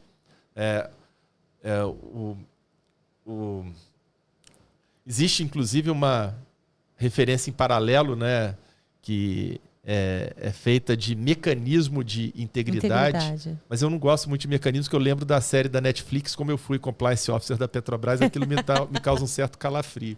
Qual série? Fala aí, fala a série pra Mecanismo. gente. Mecanismo, a própria série, Mecanismo. Não. Por isso que eu não sou muito simpático à expressão mecanismo. De integridade. Então eu prefiro sistema de integridade. E você percebe que você está alcançando o seu objetivo quando a área de compliance, que eu prefiro chamar de integridade, é convidada para participar de treinamentos, é convidada para colaborar num projeto, é convidada para antecipar, inclusive, a análise de um resultado que se pretenda buscar. Isso mostra que você está diante efetivamente de um sistema de integridade. Porque uma empresa que pensa a integridade, ou talvez numa abrangência menor, o compliance, só dentro de uma gerência, ela não vai chegar em lugar absolutamente nenhum, porque a integridade consegue, né? Ela tem que estar espalhada pela organização por inteiro. Agora, Zenker, assim, por exemplo, a área de marketing, né? Marketing e compliance. Como é que você vê essas duas áreas trabalhando dentro da organização? Você vê elas fundamentais. Elas têm que caminhar juntas, porque a comunicação ela faz parte da transmissão da mensagem de integridade corporativa. Então, na Petrobras, por exemplo, a gente tem ali, à época, tinha 65 mil colaboradores diretos, né, espalhados por vários países do mundo, alguns em plataformas de petróleo a 300 quilômetros da costa. Como que eu poderia fazer com que a minha mensagem de integridade chegasse a todas essas pessoas? Se você não tiver uma comunicação efetiva, você jamais vai alcançar esse objetivo. Então, tem que haver, sim, um planejamento adequado dentro de uma estrutura, de um sistema de integridade que, inclusive, faça o planejamento relacionado à comunicação. Um dos projetos que foram implementados durante a minha gestão na Petrobras foi o projeto intitulado Pílulas de Integridade. Esse é bem legal. Então, toda semana era publicado um vídeo, né, assim, bem simples, com uma mensagem bem direta, no Workplace, que é a rede social interna que uma empresa pode ter. É como se fosse um LinkedIn, mas é um LinkedIn corporativo. Então, toda sexta-feira, a minha equipe ela produzia, eu fazia um roteiro, a equipe produzia um vídeo e eu publicava esse vídeo com uma mensagem. Com situações práticas? Situações do dia a dia. A minha pílula de integridade preferida, que eu faço menção a ela... Então, no final desse podcast, tu vai dar a tua pílula, hein? Posso passar uma pílula. É uma pílula onde a estrela é o Roger Federer. E a pílula é a seguinte, ele está num torneio, isso é a verdade, né? Um torneio em 2018, e ele está perdendo o jogo, e ele vai para o primeiro saque, e a bola vai fora. Mas o juiz de linha dá a bola dentro, quer dizer, ace. Né? Ace. O público aplaude, e ele, o Roger Federer, se prepara para o segundo saque. Aí fica todo mundo perplexo, o juiz olhando, o adversário vira para ele e fala assim, Roger, por que você vai sacar de novo? O juiz deu bola dentro. Ele falou assim, mas eu vi que foi fora, eu vou sacar de novo. Uau! E ele desestabiliza o adversário de uma tal maneira, ele ganha o ponto e vira o jogo. Ganha o ponto? E vira o jogo. E se tivesse perdido? Também não faria diferença absolutamente nenhuma. Mas eu coloquei esse vídeo na rede social interna da Petrobras e eu escrevi o texto do lado. Falei, olha, a integridade, ela está dentro da pessoa. Fazer o certo, ela depende única e exclusivamente de nós mesmos. Você não precisa de um fiscal de linha para mostrar que você sacou a bola fora. Da mesma maneira, você não precisa da área de compliance para ficar fiscalizando o que você está fazendo todo dia na sua gerência. É você que tem que ter essa responsabilidade. Você com você mesmo. Perfeito. E esse foi um projeto muito vitorioso.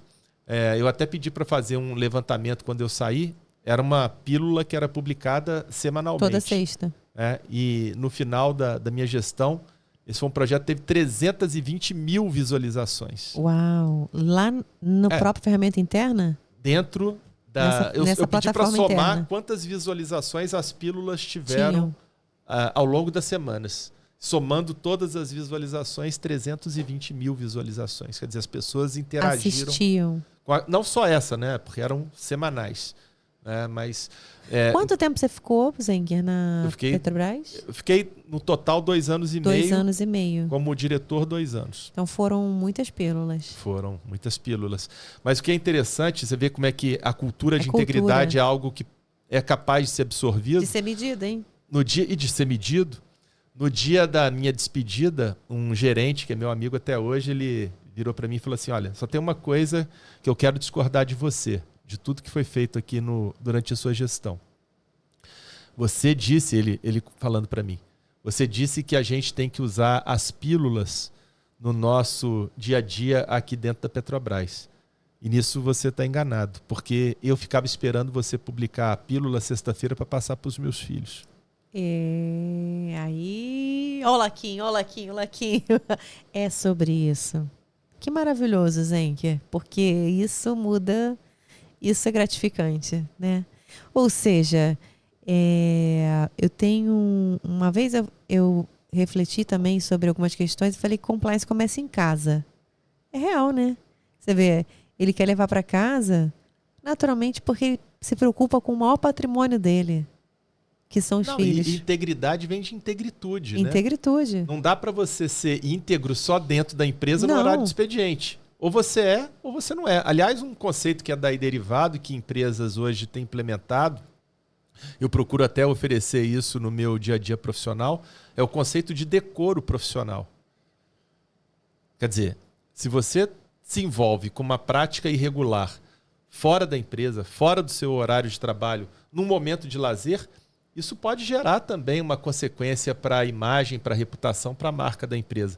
Nós tivemos agora, há pouco tempo atrás, uma imagem, um vídeo que flagrou um torcedor, acho que se eu não estou enganado, um jogo do Botafogo, fazendo gestos racistas aqui no estádio Newton Santos. Esse torcedor ele foi identificado e essa imagem ela passou em todos os noticiários. Esse torcedor ele foi demitido. Porque a empresa ela não quer ter a sua imagem atrelada a um torcedor que faz gestos racistas no estádio de futebol. Então, veja, ele não estava no horário de trabalho, ele não estava dentro da empresa, mas o que ele fez impactou a empresa. E as pessoas precisam estar mais sensíveis. Isso é maravilhoso. Por isso o Universo Compliance Podcast quer bater papo de um jeito diferente. Porque você falando isso me lembrou agora o recente caso da G4. É sobre você ser você mesmo, em todo o tempo. Não é só na cadeira de uma posição enquanto você está presidente, ou você até está em casa, né? Ou seja, você tem só um pensamento. Se eu acho que mulher não pode ocupar a posição de presidente, de CEO, não é porque eu estou no ambiente do trabalho ou eu estou em casa, ou não importa, é a essência, está na alma. Né? Você está colocando para fora algo que está no teu coração. Então, será mesmo que, em pleno século XXI, esse é um pensamento que é permitido se colocar em rede social, falar, colocar para fora? Tem 2 situações aí, a linha tênue, né? Que é o que, de fato, ele tem de conteúdo, que me chamou a atenção, que é, a meu ver, muito triste. Eu acho triste mesmo. Eu fico a emoção no Divertidamente. Triste porque a gente vê que ainda existem pessoas que estão fazendo diferença de gênero em posições, né, dentro das empresas.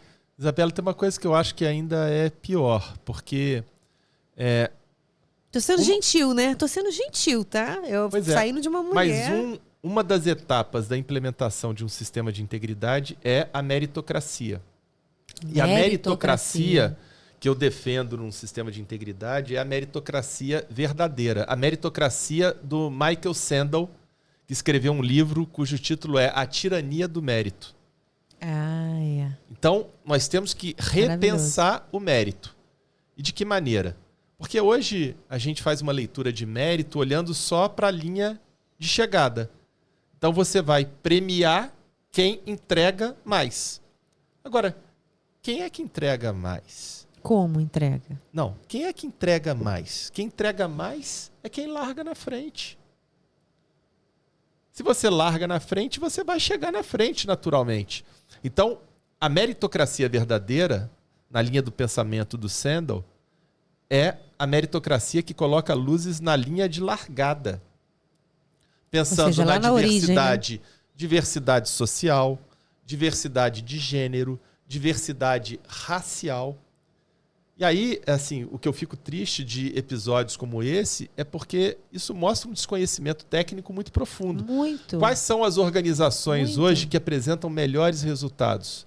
As que têm uma diversidade maior. Porque organizações que têm diversidade, elas criam um ambiente muito mais harmônico. Os colaboradores se sentem orgulhosos de pertencerem àquela organização e quando eles se sentem orgulhosos, eles entregam muito mais. Muito mais. E entregando muito mais, o que vai acontecer com a empresa? Os resultados vão ser melhores. Por isso que eu estou dizendo que... E vão ser sustentáveis, né? Sustentáveis.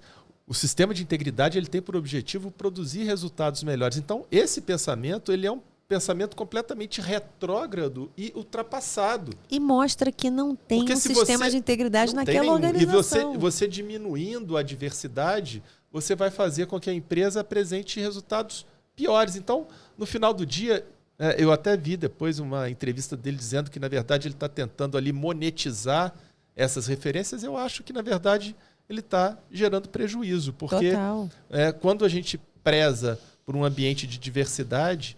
a gente faz com que a organização ela alcance melhores resultados. E em tempos de rede social, internet, monetização, você vê como é que a linha é tênue e perigosa. E a falta de um sistema de integridade dentro daquela organização acaba transformando o que deveria ser gerenciado de risco em dano. Então, quando eles colocam de fato isso para fora, o dano que ele causou para a empresa, para além de ser triste, a alma dele colocar isso para fora, pensar verdadeiramente isso, porque isso é estrutural, né? O machismo é estrutural. Então, é uma luta de anos, né? de histórica, que ainda segue e que eu imagino que tem que ser colocada com bastante simplicidade para que, de fato, a gente possa alcançar as pessoas, de modo geral, a entenderem assim... Olha, não dá mais para, em pleno século XXI, você colocar isso numa rede social. Você está na maior avenida do mundo. A maior avenida do mundo chama-se internet. É a internet. E todo mundo diz, quem não está na maior avenida do mundo, não está no mundo. E você precisa ter um posicionamento íntegro na rede social. Porque se você não tiver, eu fiquei meditando, você vê, com toda a genialidade do mundo, quem abalou e afetou a reputação daquela organização, acabou sendo não uma mulher, né? Então, pensando como ser humano, porque não é sobre gênero, mas é sobre, de fato, a gente mudar esse cuidado. E esse machismo ele é tão estrutural que ele, muitas e muitas vezes, ele alcança, às vezes, até mesmo as próprias mulheres, né? Total. Eu, quando fui diretor da Petrobras, eu tinha abaixo de mim 3 gerências executivas. 2 eram ocupadas por mulheres. Porque eu sempre vi as mulheres com um nível de competência muito superior aos homens. Eu reconheço isso. Inclusive, quando eu era promotor no Espírito Santo, no auge do crime organizado, eu tinha uma dificuldade enorme em encaminhar pedidos de busca e apreensão, de prisões provisórias, de prisão preventiva. Quando caía em juízes homens, eu tinha muito mais dificuldade. Quando caía em juízes mulheres, elas eram profundamente corajosas e ofereciam a resposta que não era o que eu estou pedindo, mas a resposta correta, a resposta justa, a resposta que era necessária. E eu escrevi um artigo, depois eu posso te encaminhar. Eu quero tudo. Estou falando aqui há muitos anos atrás, 25, 23 anos atrás. Mas o título do artigo foi A Coragem de Batom. Coragem de Batom. Seu artigo? Eu escrevi, foi publicado no jornal, o maior jornal de circulação lá do Espírito Santo. Né, exatamente para exaltar essa retidão e a coragem das mulheres em situações difíceis. Né? Eu me lembro que alguns promotores e alguns juízes ficaram me olhando assim, um pouco torto. Eu me lembro, um veio pro... Você está me chamando de covarde? Eu falei, não, estou chamando as mulheres de corajosas. Aquilo que você falou, do positivo, né? Por que você sempre vai olhar pro que é contra? Maravilhoso. E é real, né? Claro. As mulheres corajosas. Aliás, se você está se sentindo covarde diante do que eu escrevi, aí é um problema seu. Eu não disse isso. E são corajosas mesmo. Nosso episódio 10 aqui do Universo Compliance Podcast, a gente recebeu a Carolina Cavalcante, uma delegada mulher aqui do Rio de Janeiro, e ela é a segunda mulher a ocupar a posição na Draco. Eu acho vocês verdadeiras heroínas, porque vocês trabalham, vocês são competentes, vocês têm uma rotina puxada e, além de tudo, ainda são mães maravilhosas, né? Então, coisa que o homem jamais terá condição de ser. E isso, eu sou tão abençoado na minha vida que eu tenho uma mulher maravilhosa. Deixar um beijo aqui para ela, Georgiane, minha mulher. E tenho 2 filhas também maravilhosas, Isadora e Valentina. Então, sou cercado de mulheres, então, e muito feliz por causa disso. Maravilhoso. É isso. Zenker, agora a gente está chegando aos finalmente e eu tô quase assim, meu Deus, a gente queria tantos temas, mas passa assim, a hora voa, né? E vai, eu fico, meu Deus, eu queria que a gente tem um quadro para fazer um teste, que na realidade ele tem a ver com o filme, né? Eu ia falar aqui uns 3 filmes, mas eu vou escolher um, né? Que a gente possa, de repente, pensando nessa evolução entre relacionamento público, realidade público-privada, e a evolução das alianças, a evolução do compliance transformando, ajudando no processo de transformação, do que vem a ser esse encontro, essa interseção, ou seja, público-privado, que de fato faz com que haja uma complementaridade, a ponto de haver melhorias, a ponto de você juntar, né, percepções de ângulos diferentes e, com isso, somar forças para, de fato, mudar. Ou seja, transformar, aumentar a qualidade do ambiente de negócios, como a gente busca, né, como você colocou lá no início, a lei veio para trazer ali a porta de entrada como sendo o próprio ambiente empresarial, ou seja, é a porta para a gente ajudar nesse processo de transformação. E aí a gente tem um filme aqui que é Senhor dos Anéis. Já viu o Senhor dos Anéis? Claro. O que você lembra dele? O que ele te traz assim de luz para... Eu sempre fiz uma associação desse filme com uma outra referência que eu também acabei usando no meu livro, que é muito interessante. É bom dizer que ele tem todos os livros.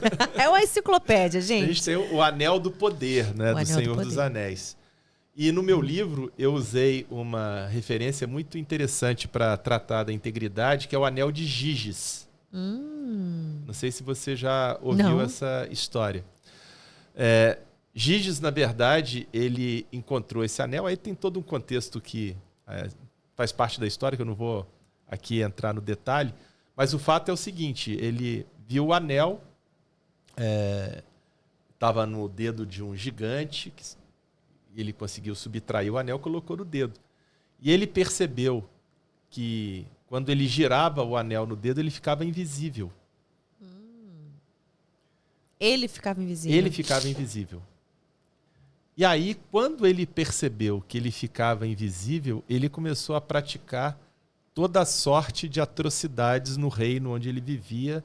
Ele acaba matando o rei, ele casa com a rainha, ele saqueia cidades usando o poder da invisibilidade. Para mostrar que, na verdade, a integridade nunca foi um valor que ele trazia dentro dele. Porque você pode ser visível ou você pode ser invisível.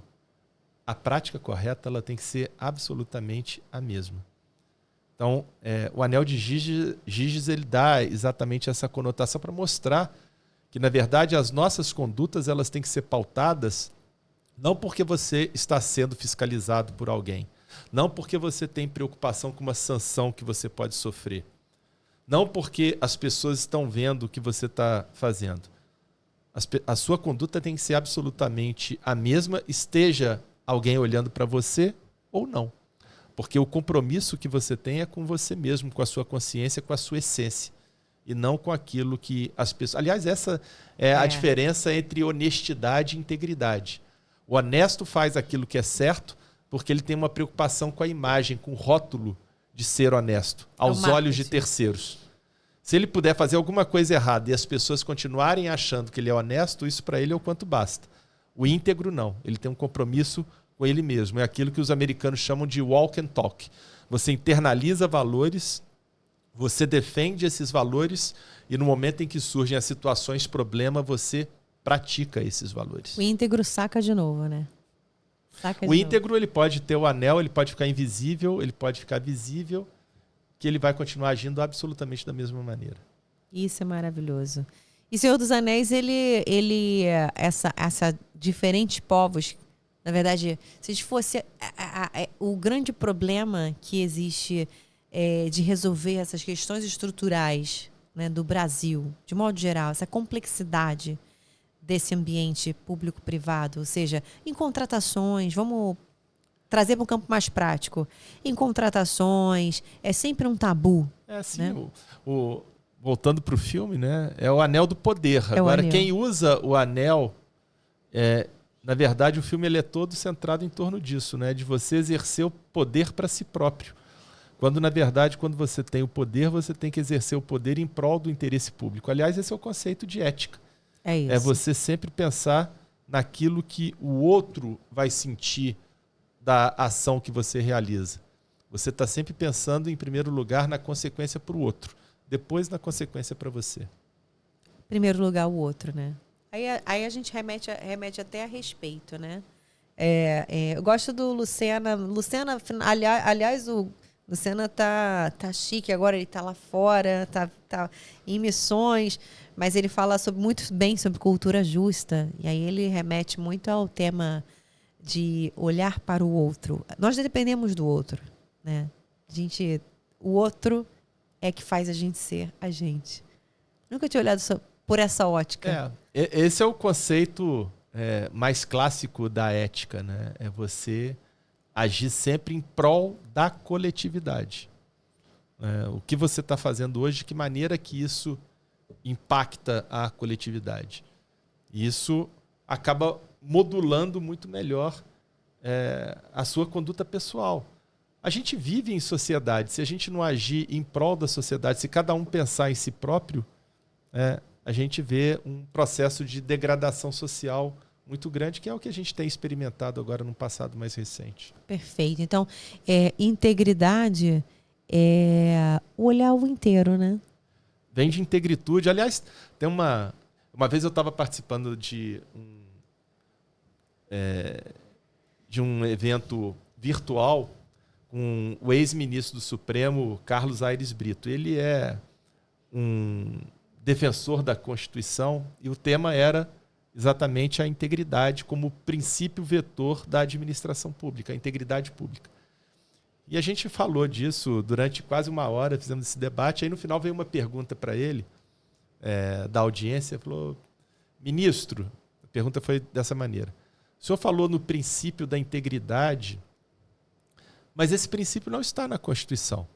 Porque a gente tem lá na Constituição, no artigo 37, o princípio da legalidade, o princípio da moralidade, o princípio da publicidade, o princípio da impessoalidade, o princípio da eficiência.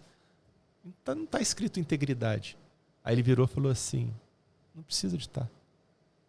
Porque qual desses princípios pode existir sem a integridade? Nenhum. Ele é um supra-princípio, ele está acima de todos os outros, ele não precisa de estar escrito.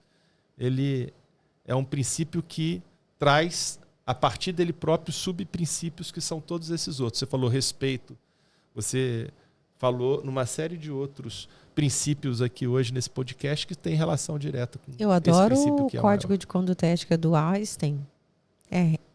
As regras de ouro todas começam com respeito. Pois é. E tem que praticar, né, Zenkia? Tá no código. Tem que praticar porque, na verdade, as pessoas elas absorvem cultura Não por aquilo que você fala para elas, mas pelo exemplo que você dá. Arrasta, né? O exemplo Não adianta arrasta. você... Esse podcast, ele é, sem dúvida nenhuma, muito importante. Agora, se alguém olhasse para a sua história de vida, olhasse para a minha e encontrasse ali algo profundamente desabonador em relação àquilo que a gente faz, tudo que a gente falou aqui não valeria absolutamente de nada. Aliás, eu tenho visto, isso é perfeito, e eu tenho visto, para a gente chegar nos finalmente, eu tenho visto algumas mentorias sendo lançadas na rede social, né, no digital. Hoje tudo é digital, né? Produto digital. E eu não vejo algumas figuras importantes nas suas mentorias falando, trabalhando ética e transparência. E aí me preocupa, porque a história do caso G4. Você está pensando em monetizar? Você está pensando em lançar falas para monetizar? Porque você está experiente na gestão do tráfego pago ou do tráfego não pago? Ou é integridade? Mas aí é que está o ponto, né? Voltando aqui ao divertidamente. Eu fico triste porque se essas pessoas elas tivessem um conhecimento técnico evoluído, veriam que a integridade ela monetiza. Ela só não monetiza a curto prazo, ela monetiza a médio e longo prazo. Então tem que ter um pouquinho de paciência. Paciência. E paciência é uma palavra também muito importante dentro desse contexto, né? Porque, não sei se você vai se lembrar disso, tem uma passagem que eu acho fantástica. O Yasser Arafat estava cercado dentro da Igreja da Paz Celestial pelas tropas inimigas. E aí alguém falou, o que nós vamos fazer? Nós estamos cercados agora. Paciência. Paciência é a conjugação de duas outras palavras. Paz e ciência. Você tem que ter serenidade e técnica. Tem que saber esperar o momento certo para poder fazer valer as ideias que você defende e detém. Eu aprendi que a paciência é amarga, mas os frutos são doces, né? Vale Exatamente, a pena. Claro. Ela Por é isso, amarga. Inclusive, acho que a gente está chegando no final, eu posso já dizer isso. Pode. Pode soltar sua pílula aí, Zenke. O símbolo da integridade é a árvore. É a árvore, né? Porque se você olhar para a árvore... Prosperidade também. A primeira coisa, o que está abaixo da linha da terra e você não vê? As raízes. E o que dá sustentação e estabilidade à árvore? As raízes. Quanto mais profundas elas forem, mais estabilidade a árvore tem. Os valores representam para a integridade as raízes da árvore. Quando você tem esses valores muito bem estabelecidos, muito bem consolidados, você consegue dar estabilidade à sua vida. Acima da linha da terra, a primeira coisa que aparece é o caule. E o caule tem flexibilidade. E por que o caule tem que ter flexibilidade? Porque a vida é assim. O vento vai soprar muito forte para um lado. Às vezes você, na sua vida, você vai ter que se inclinar um pouco para esse lado para sobreviver. Vai soprar para o outro lado, você tem que se inclinar para o outro lado para sobreviver. Você só não pode tocar nas raízes. Se você mexer nas raízes, a árvore tomba. Muita gente fala assim comigo, Marcelo, a gente vive no Brasil, país do jeitinho. Não achem que assim. O caminho da integridade vai ser um caminho fácil. Vão vir tempestades, você vai sofrer, a árvore perde as folhas, mas se ela tem a raiz muito bem calcificada, passa o tempo, as estações elas se renovam e as folhas voltam. E eu mostro sempre isso, em todas as apresentações que eu faço. Se você cuidar bem da integridade, cuidar bem da sua árvore, cuidar bem da sua organização, isso vai render bons frutos. Não é de uma hora para outra. A árvore ela vai crescendo e depois de um tempo grande de maturação é que ela rende bons frutos. É um exemplo. Você saber de que maneira que você vai E os frutos cuidar. Sempre são bons, né? Sempre vão ser bons. Mas tem uma coisa que é mais importante do exemplo da árvore. Qual é a função principal da árvore?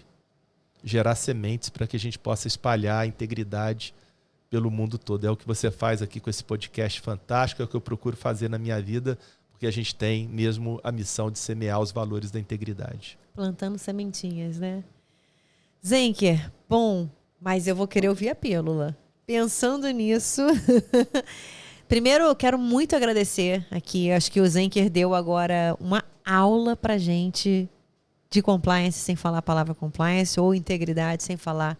Não, falou de integridade pra caramba, deu um show. Na verdade, eu acho que ele deu um spoiler aqui. Zenker está aqui no Rio de Janeiro, veio de São Paulo. E a gente, na verdade, amanhã ele está lá dedicado ao Rio Oil and Gas. Deu um spoiler aí pra gente. E é óbvio, eu não posso deixar aqui, né, como ele está nessa passagem, nessa ponte aérea Rio-São Paulo, e antes dele falar a pílula de integridade dele para a gente ir para os finalmente.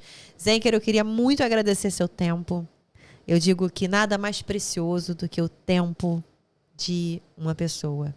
E como ele usa esse tempo. Então, esse momentinho que você está aqui com a gente, plantando sementes, para que essas sementes possam ir para o ambiente dela, né, que é, obviamente, a gente não sabe quem vai ouvir, quando vai ouvir, mas a gente sempre acredita que quem ouvir poderá receber, tomar posse de boas palavras, de boas sementes, pode pegar, tomar posse dessas sementes, plantar nas suas organizações, para que justamente ter frutos, essas árvores.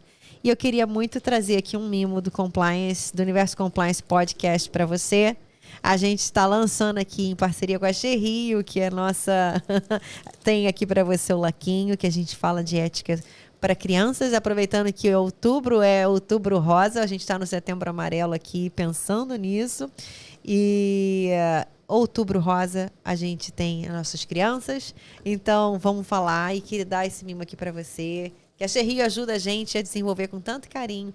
Mas é a nossa box de integridade que aos pouquinhos vai ganhando força, que nem compliance, melhoria contínua.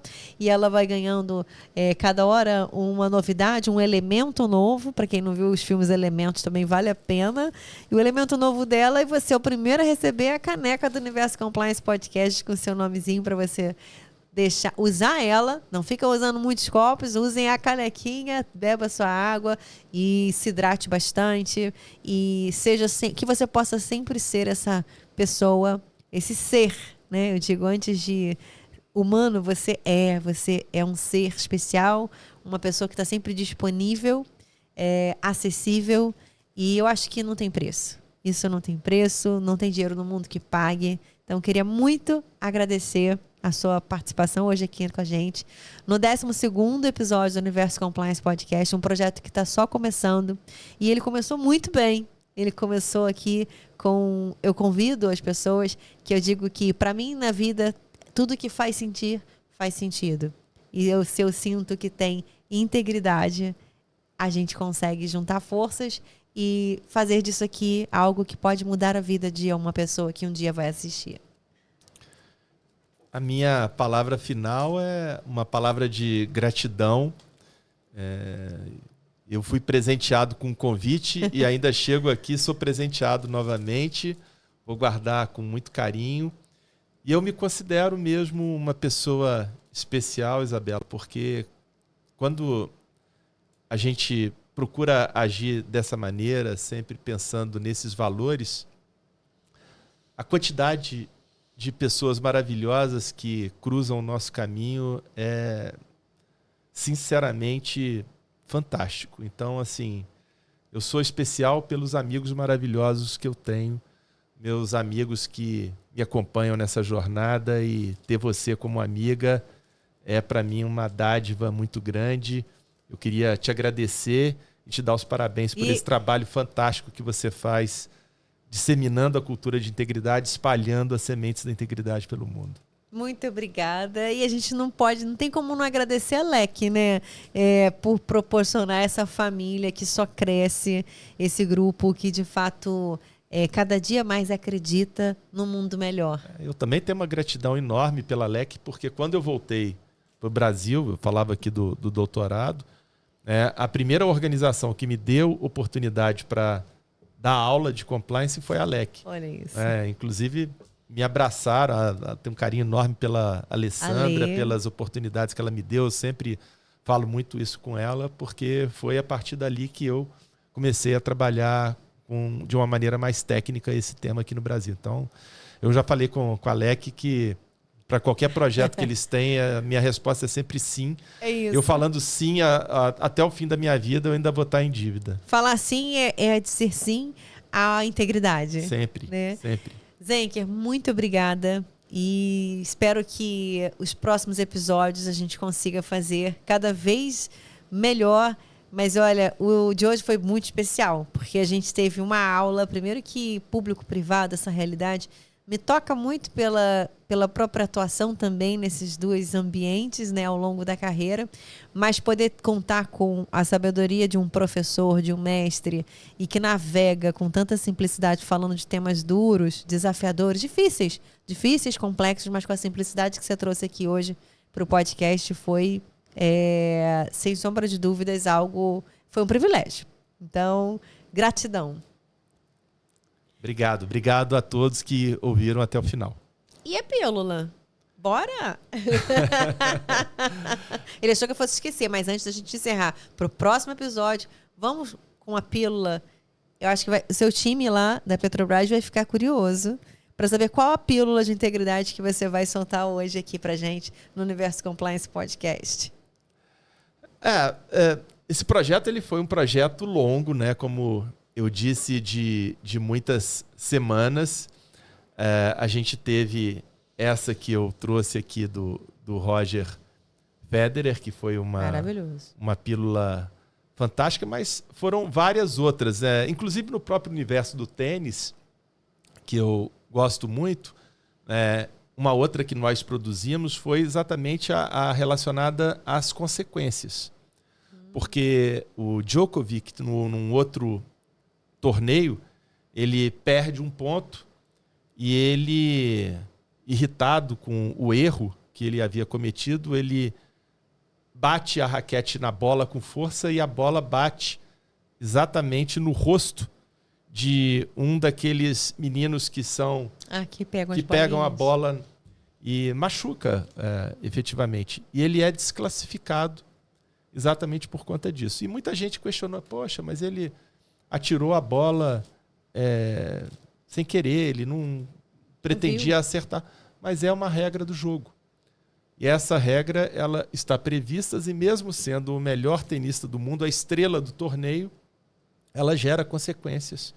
Então, o que essa pílula ela procura mostrar é que, na verdade, as consequências para as atitudes equivocadas que estão previstas nos padrões, nos regulamentos, elas têm que valer para qualquer pessoa. Não é única e exclusivamente porque era a estrela do torneio que a regra não seria aplicada. Como diz a própria convenção da OCDE... Não pode bater a bola no... Você não pode usar de uma atitude hostil contra qualquer pessoa que está trabalhando diretamente durante o jogo, durante o torneio. Aquela regra está prevista. Inclusive, quem faz o comentário de tudo que aconteceu é um outro tenista brasileiro, o Fininho, que fala exatamente isso. Essa é uma regra do tênis. E essa regra ela tem que ser aplicada mesmo que seja. Então, não adianta, poxa, desclassificaram o desclassificado. Djokovic. Sim, foi desclassificado porque ele infringiu uma regra e isso vale para a nossa vida. Né? Aquilo que a gente faz tem consequências e a gente tem que saber que essas consequências elas podem vir a qualquer momento. Maravilhoso.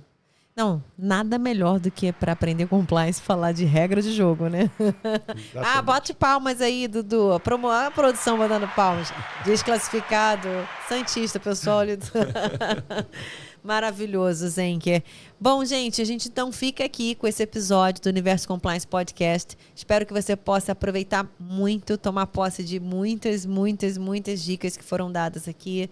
Você que às vezes é um estudioso, está tomando nota, tem muita coisa legal que o Zenker falou aqui, de resoluções, deu dicas sobre muitas situações em que se eu tivesse a oportunidade de ter esse conteúdo quando eu estava, por exemplo, na academia, na universidade, pode ter certeza que eu já teria escolhido ser um profissional de compliance desde lá. Então, acompanha a gente, fica na próxima e não esquece, se inscreve lá no canal LAC Hub, curte, comenta e compartilha. O episódio 12 já está no ar e aproveita.